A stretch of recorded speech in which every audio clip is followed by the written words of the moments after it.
Class. आज हमारा topic है ई लर्निंग। यह एजुकेशनल टेक्नोलॉजी एमएड का एक पेपर है, बीएड का भी ये एक टॉपिक है। तो आइए आज हम शुरू करते हैं एक नया चैप्टर ई लर्निंग का। दोस्तों, ई लर्निंग किसे कहते हैं? जैसा कि आप सभी जानते हैं कि ई का मतलब होता है इलेक्ट्रॉनिक और लर्निंग का मतलब होता है अधिगम, मतलब सीखना। तो ऐसी लर्निंग, ऐसा अधिगम, ऐसा सीखना जिसमें हम इलेक्ट्रॉनिक टेक्नोलॉजीज का उपयोग करते हैं, वो कहलाता है ई लर्निंग। फिर से एक बार ध्यान से सुनिएगा। वह लर्निंग, वह अधिगम जिसमें हम इलेक्ट्रॉनिक टेक्नोलॉजीज का, इलेक्ट्रॉनिक उपकरणों की बात नहीं हो रही है, इलेक्ट्रॉनिक टेक्नोलॉजीज का उपयोग करते हैं, इलेक्ट्रॉनिक तकनीक का उपयोग करते हैं, वो कहलाता है ई लर्निंग। अब हमने इलेक्ट्रॉनिक टेक्नोलॉजी क्यों कहा? क्योंकि इलेक्ट्रॉनिक टेक्नोलॉजी में हार्डवेयर और सॉफ्टवेयर दोनों आ जाएंगे, यानी कि वह अधिगम जिसमें हम इलेक्ट्रॉनिक तकनीक का उपयोग करते हैं, इलेक्ट्रॉनिक हार्डवेयर और सॉफ्टवेयर दोनों का प्रयोग करते हैं, वह कहलाता है ई लर्निंग। लेकिन ये किसके लिए किया जाता है? To access the educational curriculum, जो शैक्षिक पाठ्यक्रम है उसके लिए हम उपयोग करेंगे, उसको जानने के लिए उपयोग करेंगे, तो हम कहेंगे ई लर्निंग। तो दो बातें हो गई, पहला यूज ऑफ इलेक्ट्रॉनिक टेक्नोलॉजी और दूसरा to access the educational curriculum. तीसरी एक और बात है जो आज के डेट में ई लर्निंग के संदर्भ में यूज की जाती है। तीसरी बात ये है कि to from outside the classroom. Outside the classroom का मतलब है क्लासरूम के बाहर, यानी ई लर्निंग जो होती है वो क्लासरूम में नहीं होती है। तो तीन बातें हमेशा ध्यान रखिएगा ई लर्निंग के टाइम पे। पहला है यूज ऑफ इलेक्ट्रॉनिक टेक्नोलॉजी, दूसरा है करिकुलम होना चाहिए, दूसरा है एक करिकुलम, वो भी देखना ई लर्निंग नहीं हो सकता है, और तीसरा है आउटसाइड क्लासरूम। आउटसाइड क्लासरूम, तो तीन बातें जब होंगी तो आपका ये लर्निंग बोला जाएगा ई लर्निंग। ठीक है, अब आते हैं इसकी परिभाषा पे।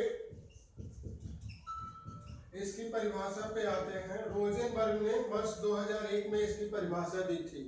रोजेनबर्ग कहते हैं कि जब कभी लर्निंग को हम इलेक्ट्रॉनिक तकनीक के माध्यम से करें, या वह लर्निंग जिसमें हम इलेक्ट्रॉनिक तकनीक के माध्यम से विभिन्न तरीकों से मानव ज्ञान और कुशलता में वृद्धि ला पाए, तो वह कहलाएगा इलेक्ट्रॉनिक लर्निंग। इसकी परिभाषा दी थी किसने? रोजेनबर्ग ने परिभाषा दी थी वर्ष 2001 में। वह लर्निंग जिसमें हम इलेक्ट्रॉनिक तकनीक के विभिन्न तरीकों से मानव ज्ञान और कुशलता में वृद्धि ला पाए, तो वह कहलाता है इलेक्ट्रॉनिक या ई लर्निंग। आइए फ्रेंड्स, अब हम इसके कैरेक्टर्स की बात करते हैं। तो कैरेक्टर्स में तो सबसे पहले आपने देख लिया कि use of technology, use of technology था, और उसमें क्या था? हार्डवेयर और सॉफ्टवेयर था, हार्डवेयर था और सॉफ्टवेयर था। फिर एक करिकुलम था। टेक्नोलॉजी का उपयोग कहाँ होगा? करिकुलम की पढ़ाई के लिए, करिकुलम को एक्सेस करने के लिए। और फिर तीसरा था कक्ष के बाहर, आउटसाइड द क्लासरूम। फिर चौथी बात हम करेंगे डिलीवरी की, यानी जो क्लास लेक्चर होंगे, जो कंटेंट आपको दिया जाएगा, वो कहाँ होगा? ऑनलाइन होगा। कहाँ होगा? ऑनलाइन होगा, यानी डिलीवरी आपकी कहाँ होगी? ऑनलाइन होगी। फिर सबसे बड़ी बात कि ये इंटरैक्टिव भी हो सकता है और नॉन इंटरैक्टिव भी हो सकता है। अंतःक्रिया हो भी सकती है और नहीं भी हो सकती है। अंतःक्रिया किसके बीच? सेंडर और रिसीवर के बीच। सेंडर कौन है? एक टीचर है जैसे अभी मैं, और रिसीवर है आप। तो अंतःक्रिया तब होगा जब लाइव ई लर्निंग होगी। ठीक है, लाइव प्लेटफॉर्म भी है। और अंतःक्रिया नहीं हो पाएगी एट द सेम टाइम जैसे अभी हो रहा है। अब हम लिखेंगे तो आप कमेंट कर सकते हो, तो वो नॉन इंटरेक्टिव, इंटरेक्टिव होगा लेकिन सेम टाइम पे नहीं होगा। और कुछ प्लेटफॉर्म ऐसे हैं जिन पे आप इंटरेक्शन नहीं कर सकते हो, तो वो नॉन इंटरेक्टिव होता है। लेकिन इंटरेक्शन को ही आप ज़्यादा फोकस करेंगे, क्योंकि आज के डेट में ई लर्निंग का मतलब होता है इंटरेक्टिव होना। फिर सबसे बड़ी बात कि यहाँ पर प्री रिकॉर्डेड और रिकॉर्डेड भी हो सकता है सेम टाइम पे। एक तो प्री रिकॉर्डेड, जैसे अभी मैं वीडियो रिकॉर्ड कर रहा हूँ और उसके बाद आपको यूट्यूब पे इसे दूंगा, तो ये कंटेंट मेरा क्या होगा, प्री रिकॉर्डेड होगा। और फिर उसके बाद सेम टाइम पे यानी कि लाइव, यानी कि लाइव भी आप ई लर्निंग करा सकते हो, ई लर्निंग कर सकते हो, इंटरेक्शन बना रहता है। फिर सातवीं बात करेंगे कोहॉर्ट की, COHORT। Cohort student of groups होता है, ठीक है। स्टूडेंट्स का ग्रुप, जो लर्नर्स हैं उनका ग्रुप है जो कि आपस में इंटरेक्शन कर रहे हैं, ठीक है, जो आपस में इंटरेक्शन कर रहे हैं, तो वो कहलाता है क्या, कोहॉर्ट कहलाता है, ठीक है। और एक बात और ध्यान रखेंगे कि जो CD DVD इत्यादि का यूज किया जाता था पहले के क्लासरूम में और लगा करके बता दिया जाता था, वो ई लर्निंग के क्षेत्र में नहीं आता है। प्री रिकॉर्डेड जो मटेरियल जिसके माध्यम से हम सपोर्ट लर्निंग कराते हैं, वो ई लर्निंग नहीं कहलाता है। तो विशेषताएं आपने देखी कि टेक्नोलॉजी का, हार्डवेयर का, सॉफ्टवेयर का यूज करना है, किसके लिए, करिकुलम के लिए। आउटसाइड द क्लासरूम होता है, डिलीवरी ऑनलाइन होती है, कंटेंट की डिलीवरी ऑनलाइन होती है, इंटरेक्टिव नॉन इंटरेक्टिव भी होता है, प्री रिकॉर्डेड और लाइव भी होता है। और स्टूडेंट्स का ग्रुप जो आपस में कन्वर्सेशन करता है, वार्तालाप करता है और टीचर से भी पूछता है, उसको कहते हैं कोहॉर्ट। तो अभी तक आपने देखा कि what is the meaning of e learning, what is the definition of e learning by Rosenberg, और फिर इसके बाद आपने देखा what are the characteristics of e learning. अब हम बात करते हैं डेवलपमेंट की, कैसे ई लर्निंग डेवलप हुआ, समयानुसार हम बात करेंगे। तो जो सबसे पहला समय आता है, वो सबसे पहला समय आता है मल्टीमीडिया एज, मल्टीमीडिया एज। और मल्टीमीडिया एज चलता है 1993 तक, 1993 तक मल्टीमीडिया एज चलता है। और मल्टीमीडिया एज में क्या होता है, जैसे हमने बात की थी कि CD वगैरह लगा करके दिखा देते थे, कंप्यूटर के माध्यम से दिखा देते थे कि देखिए कंप्यूटर में ऐसे 3D पिक्चर्स चल रहे हैं, इन्हें आप, या 2D का इस्तेमाल होता था। तो वो मल्टीमीडिया का यूज करके, आप सभी जानते हैं कि मल्टीमीडिया के यूज से क्या होता है, आप सेंसेस प्रॉपर काम करते हैं, सभी सेंसेस देखना, सुनना, गतिविधियों को देखना, तो वो समय ज़्यादा, वो अधिगम ज़्यादा समय तक रहता है। तो मल्टीमीडिया एज की वहाँ पे बात होती है। अब जो दूसरा समय आता है वो आता है early web age, early web age. Early web age में आप क्या करते हैं, अर्ली वेब एज जो है चलता है आपका 99 तक, अर्ली वेब एज चलता है 1999 तक। और इसमें जो आप सर्फिंग करते हैं, जो आप सर्फिंग करते थे, आपको एक समय याद होगा जब आप साइबर कैफे में जाते थे और सिर्फ सर्फिंग का काम देखते थे और कोई एप्लीकेशन नहीं होता था, नेट पे कोई सामग्री खोजते थे, तो वो अर्ली वेब एज कहलाता था। और फिर तीसरा था एडवांस वेब एज। इसमें क्या हुआ कि कई सारे सॉफ्टवेयर डेवलप हो गए और कंप्यूटर का एक ही मकसद सर्फिंग नहीं रह गया, बहुत सारे एप्लीकेशन इस पे होने लगे, कंप्यूटर बेस्ड कार्य होने लगे, तो वो एडवांस वेब एज कहलाया। और ये हुआ 2005 तक, 2005 तक। और फिर चौथा एरा जो आता है वो मोबाइल एज है, या एम लर्निंग के नाम से भी इसे जाना जाता है, एम लर्निंग के नाम से जाना जाता है।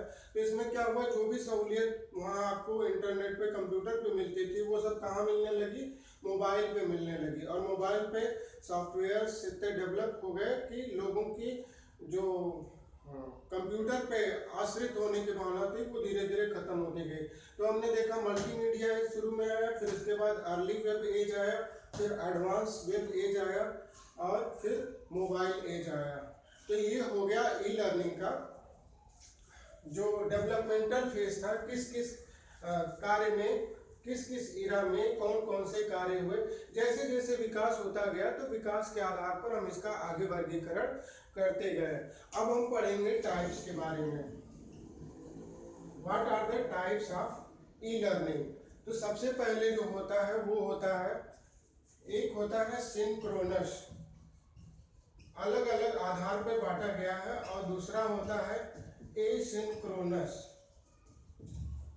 तो ध्यान दीजिएगा, एसिंक्रोनस और सिंक्रोनस जब सेम टाइम पे, जैसे अभी हम लेक्चर दे रहे हैं और सेम टाइम पे number of students, A group of students is in interaction with me, मेरे साथ इंटरेक्शन में जुड़ा हुआ है, और आपस में भी, जैसे अभी हम लेक्चर दे रहे हैं और आप सब हमसे जुड़े हुए हो, यदि और आप हमसे कन्वर्सेशन कर रहे हो और आपका ग्रुप भी आपस में बात कर रहा है, यानी सेम टाइम पे क्या है, सेम टाइम पे जो भी इंटरेक्शन हो रहा है तो वो कहलाएगा सिंक्रोनस। और एसिंक्रोनस का मतलब है कि आप हमसे जुड़े नहीं हुए हो। अभी हम, जैसे अभी हो रहा है एसिंक्रोनस, तो सेम टाइम पे आप हमसे जुड़े हुए नहीं हो, और उसमें क्या है कि आप बाद में आपस में कन्वर्सेशन कर सकते हो, लेकिन वो एसिंक्रोनस कहलाएगा, सिंक्रोनस नहीं कहलाएगा। बात बस सेम टाइम की है कि जब लेक्चर हो रहा है तब इंटरेक्शन हो रहा है तो सिंक्रोनस, और नहीं तो बाद में जो है एसिंक्रोनस कहलाएगा। अब हम कंटेंट के आधार पर चलते हैं, तो फिक्स्ड होता है और एक होता है अडेप्टिव। एडेप्टिव, जब हमारा कंटेंट फिक्स है, जब हम बात जो कर रहे हैं वो कंटेंट पढ़ाना जो है वो बिल्कुल फिक्स है, उसी पे बात करेंगे तो हम फिक्स्ड ई लर्निंग बोलेंगे। और जब हम स्टूडेंट की आवश्यकता को ध्यान में रखते हुए अपने कंटेंट को चेंज करेंगे तो उसे हम अडेप्टिव ई लर्निंग बोलेंगे। बहुत सिंपल सी बात है, कंटेंट के आधार पर, कंटेंट फिक्स है तो फिक्स कहलाएगा, और कंटेंट में चेंज हो रहा है स्टूडेंट सेंटर होने के नाते तो वो अडेप्टिव ई लर्निंग कहलाएगा। अब चलते हैं तीसरे पर। तो तीसरा क्या है, तीसरा है, एक होता है ब्लेंडेड और एक होता है सपोर्टिव। ये वर्गीकरण थोड़ा पुराना है। जब हम क्लासरूम में परंपरागत कक्ष में शिक्षण करते थे और कोई बात छात्रों को समझ में नहीं आती थी तो सपोर्ट में हम मल्टीमीडिया का यूज करते थे, तो वो सपोर्टेड ई लर्निंग कहलाता था। और ब्लेंडेड ई लर्निंग में हम कक्षा का जो कुछ मटेरियल था वो हम परंपरागत रूप से क्लास में देते थे, और कुछ मटेरियल पहले से ही फिक्स था, मिश्रित था, यानी 50% मटेरियल या 40% मटेरियल हम कंप्यूटर पे देंगे और 60% मटेरियल हम कक्षा में परंपरागत रूप से पढ़ाएंगे। ब्लेंडेड का मतलब है मिश्रित, और सपोर्ट का मतलब है सहायक। जब हम सहायता के रूप में मल्टीमीडिया का यूज करेंगे तो वो कहलाएगा e learning, supportive e learning और ब्लेंडेड ई लर्निंग। फिर इसके बाद बात करते हैं लीनियर, और ये होता है ब्रांचिंग। लीनियर और ब्रांचिंग का यहाँ सीधा सा मतलब है कि जब इंटरेक्शन एक वे में होता है, यानी टीचर से स्टूडेंट की तरफ होता है ऑनलाइन टीचिंग में, तो वो होगा लीनियर, यानी कि रेखीय। आप हमसे कुछ नहीं बोल सकते, बस हमारा ही प्रवाह कम्युनिकेशन आपकी तरफ होगा, तो वो कहलाएगा लीनियर ई लर्निंग। और ब्रांचिंग में क्या होता है कि आप आपस में भी इंटरेक्शन कर सकते हो, यानी स्टूडेंट्स आपस में भी इंटरेक्शन कर सकते हैं और वो टीचर से भी इंटरेक्शन कर सकते हैं, तो वो हो गया ब्रांचिंग। एक बार फिर से दोहरा देते हैं, सिंक्रोनस में सेम टाइम पे इंटरेक्शन होता है, जब क्लासरूम होता है तभी स्टूडेंट के बीच और टीचर से भी। एसिंक्रोनस में ऐसा नहीं होता है, सेम टाइम पे इंटरेक्शन नहीं होता है। फिक्स में कंटेंट फिक्स होता है, जो पढ़ाना होता है वही पढ़ाया जाता है, और जबकि एडेप्टिव में कंटेंट फिक्स नहीं होता है। ब्लेंडेड में हम पहले से ही निर्धारित कर लेते हैं कि कक्षा का ये मटेरियल 40% क्लासरूम में और बाकी ई लर्निंग के थ्रू। और सपोर्ट में जब कोई बात रह जाती है तो सहायता के रूप में ई लर्निंग का प्रयोग किया जाता है। लीनियर में वन लाइन फ्लो चलता है कम्युनिकेशन का, टीचर से स्टूडेंट की तरफ, और जबकि ब्रांचिंग में स्टूडेंट के बीच में इंटरेक्शन होता है और टीचर से भी इंटरेक्शन होता है। तो ये अभी तक आपने पढ़ लिया, मीनिंग क्या होता है, डेफिनेशन क्या होता है, फिर उसके बाद आपने देखा कि डेवलपमेंटल इरा कौन से थे, और फिर आपने टाइप्स देख लिए। अब बात करते हैं इसकी एडवांटेज की। एडवांटेज की और डिसएडवांटेज की। तो सबसे पहले एडवांटेज में क्या है कि आप अपने घर पे रह के सीख सकते हो, ठीक है, आप अपनी गति से सीख सकते हो। फिर उसके बाद आपको जो है एक्स्ट्रा फीस देने की आवश्यकता नहीं, जैसे कॉलेज में आप देते हो कि आपको athletics fees, sports fees, library fees, तमाम तरह की फीस देनी पड़ती है। आप अपने शेड्यूल के आधार पर सीख सकते हो, जो आपने घर पे शेड्यूल बनाया उसके आधार पर सीख सकते हो। एक जो सबसे बड़ी बात है कि इसको आप रिकॉर्ड कर सकते हो और रिपीट कर सकते हो। और मल्टीमीडिया है, आप इसको 3D में चाहे जैसे भी करके देख सकते हो। तो इस तरह से देखेंगे कि हम इसके कई सारे एडवांटेज हैं। और जब बात करेंगे डिसएडवांटेज की, तो सबसे बड़ी डिसएडवांटेज आती है कि हम इंटरेक्शन प्रॉपरली नहीं कर पाते हैं। जो क्लासरूम का माहौल होता है, जो संबंध होते हैं, जो टीचर स्टूडेंट, टीचर प्यूपिल जो रिलेशन होते हैं एट द मोमेंट, जो इमोशनल फीडबैक वहाँ पे मिलता है तुरंत, और तुरंत आप सुधार कर पाते हैं, इसमें वो इंटरेक्शन की वो फीलिंग नहीं आ पाती है। फिर इसके बाद बात करेंगे कि इसके लिए जो होता है रिसोर्सेज, आपको कंप्यूटर चाहिए, सिर्फ कंप्यूटर ही नहीं, कंप्यूटर के साथ साथ मोबाइल चाहिए, डाटा चाहिए, फिर नेट कनेक्शन भी प्रॉपर होना चाहिए, इलेक्ट्रिसिटी होना चाहिए। तो लैक ऑफ रिसोर्सेज भी इसमें बड़ी कारगर होती है इसको रोकने के लिए।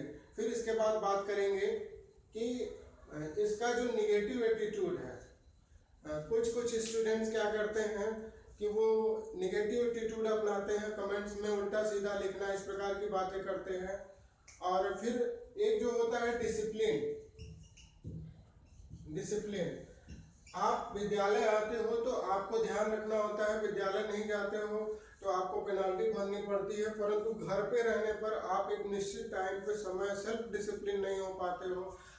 सेल्फ डिसिप्लिन का यहाँ एक दूसरा संदर्भ भी है, पढ़ने गए थे कुछ और कुछ आपको सामने कंप्यूटर स्क्रीन पर दिख गया तो कुछ और पढ़ने लगे, ठीक है। फिर उसके बाद जो होता है टीचर की सही ट्रेनिंग नहीं हो पाना, टीचर सभी लोग ऑनलाइन पढ़ाने के लिए ट्रेंड नहीं होते हैं, तो उसमें अपनी वो बातों को अच्छे से ध्यान से नहीं रख पाते हैं। और फिर एक और डिसएडवांटेज है कि स्टूडेंट भी प्रॉपरली टेक्नोलॉजीज को कैसे यूज किया जाए इसके लिए जागरूक नहीं होता है। मोबाइल कंप्यूटर होना ही पर्याप्त नहीं है, उसका उपयोग कैसे किया जाए ये बहुत बड़ी बात होती है। तो आज ये ई लर्निंग का चैप्टर यहीं समाप्त होता है। इसमें हमने देखा कि इलेक्ट्रॉनिक टेक्नोलॉजीज के उपयोग से अगर हम एजुकेशनल करिकुलम को आउटसाइड द क्लासरूम एक्सेस करते हैं, अचीव करते हैं, तो वो कहलाता है ई लर्निंग। और इसके फायदे और नुकसान हैं, इसके टाइप्स भी हैं। यहीं पे मेरा क्लास समाप्त होता है। आप सब्सक्राइब करेंगे तो आपको आगे की वीडियोस भी इस पे मिलती रहेंगे और बाद में आपको सहूलियत होगी, जो चाहेंगे आप इस पे मैटर प्राप्त करते रहेंगे। धन्यवाद।